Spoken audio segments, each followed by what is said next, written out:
Keir Starmer once promised his government would tread more lightly on your lives. But like so many of his other pledges, this one was discarded at the first opportunity.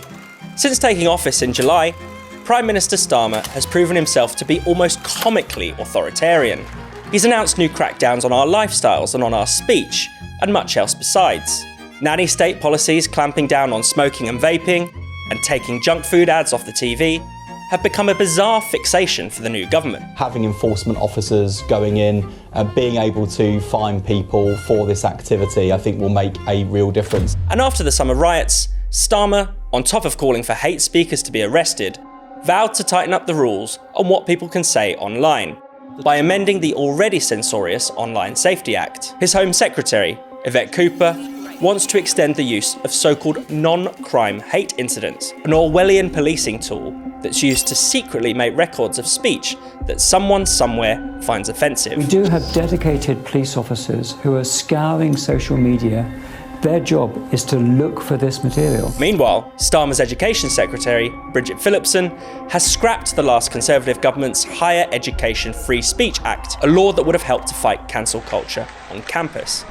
The illiberalism of this Labour government is now impossible to ignore. But should we really be surprised by this? Looking at Keir Starmer's past, it's clear he's always possessed an authoritarian streak, stretching right back to his time as the Director of Public Prosecutions. The Prime Minister often says he's proud of his time at the Crown Prosecution Service, which he ran between 2008 and 2013. But he really shouldn't be.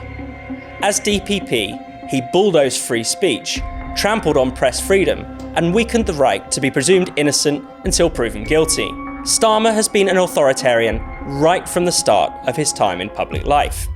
Our story begins in January 2010, when Keir Starmer QC, as he was then known, had been in post as Director of Public Prosecutions for 14 months. Paul Chambers, a supervisor at a car parts company, was planning to fly to Northern Ireland to meet up with his girlfriend, but his local South Yorkshire airport had cancelled his flight due to bad weather. Chambers then posted a message on Twitter to make light of the situation. "Crap!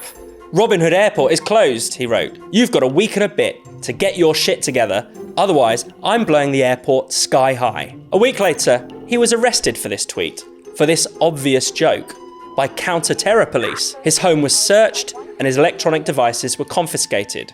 He was charged and then found guilty under the Communications Act 2003 for sending a public electronic message that was grossly offensive or of an indecent, obscene, or menacing character. The Twitter joke trial, as it soon became known, caused justifiable outrage among the great and the good. Comedians Stephen Fry, Al Murray and Graham Linehan joined the campaign to have Chambers' conviction quashed. 2.5 years and multiple appeals later, the High Court finally overturned his conviction in 2012.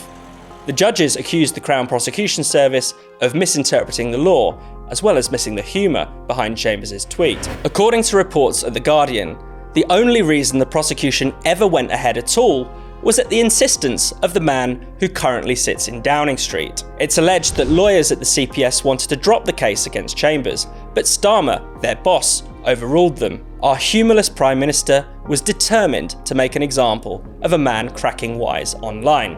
When Starmer wasn't riding roughshod over freedom of speech, he was riding roughshod over freedom of the press.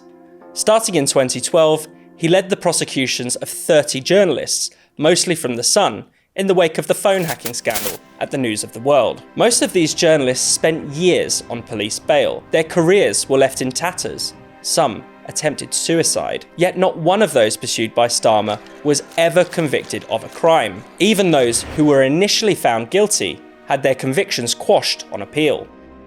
This was the kind of witch hunt against journalists you might expect to see in China, in Russia, or even in North Korea. But it was the man who is now Prime Minister of the UK who appointed himself as the Witchfinder General. Shockingly, to this day, Starmer has never apologised for this grotesque abuse of power against the press. On the contrary, since stepping down as DPP, Starmer has only grown more hostile to press freedom. Before the general election, Starmer's frontbenchers consistently vowed to introduce state regulation of the press. They say they want to force British newspapers to sign up to a government-approved regulator under the threat of legal blackmail. With this, Labour would revive a dangerous piece of legislation that was first drawn up by David Cameron's Conservatives, but was thankfully abolished by Rishi Sunak's government earlier this year. Under Section 40, as it's known, publishers who want to remain free of state control would be forced to pay the legal costs of anyone who decides to sue them, even if the publisher wins the case. It's practically an invitation to meddlesome activists to try to bankrupt whichever publications they dislike. If Starmer and his minions get their way, Britain's press would become subject to a level of government interference that we haven't seen since the 17th century, when Crown licensing of newspapers was abolished and the modern free press was born. Another ancient liberty we tend to take for granted, which Starmer has also had in his sights, is the right to be presumed innocent when facing prosecution. As DPP, he railed against the adversarial system of justice that we have in English and Welsh courts, which demands a high burden of proof before finding someone guilty. It also allows defendants to robustly challenge the accusations of the prosecution, which is all critical to ensuring a fair trial. Starmer became particularly exercised about prosecuting historic allegations of child abuse after the CPS's failure to prosecute Jimmy Savile. This might not sound so outrageous in theory, but the way he went about it in practice led to many innocent people being brought down by false allegations. Starmer set about watering down the evidence needed to bring these cases to trial. His guidance discouraged CPS lawyers and police officers from asking common sense questions about an accuser's credibility. They require the police and prosecutors to focus intensely on the allegation actually being made and not so much on the weaknesses or vulnerabilities that are invariably there in some of the victims that come forward. This had major ramifications that lasted beyond Starmer's time as DPP. In 2014, senior officers at the Metropolitan Police announced that they'd been tipped off about a historic child abuse ring operating out of Westminster. The police took the extraordinary step of insisting that the allegations were credible and true. It turns out that they were anything but. The allegations were made by Carl Beech, a man who not only turned out to be a fantasist, but also a child abuser himself. Among those Beech falsely accused were a former Prime Minister, a former Home Secretary, a former head of the Armed Forces, and several former MPs. These lurid, false claims sparked a £2 million police investigation called Operation Midland. It finally came to an end in 2016, with no charges being made and no evidence uncovered. These lies shattered people's lives and destroyed their reputations. One of the accused, Lord Britton, died before he could be told that his name had been cleared. It seems highly unlikely that any of this would have happened without Starmer's earlier intervention. He insisted that the police believe all accusers. His instinctive distrust of our right to be presumed innocent created a catastrophe for justice. Keir Starmer may not believe in many things. He may have abandoned just about every pledge he's ever made and jettisoned almost every principle he's ever claimed to hold. But one thing that's been consistent over his 16 years in public life has been his indifference to our most precious liberties. Authoritarianism is in his DNA. If Starmer lasts for the next 4 years, he'll no doubt vandalise our hard-won liberties once more.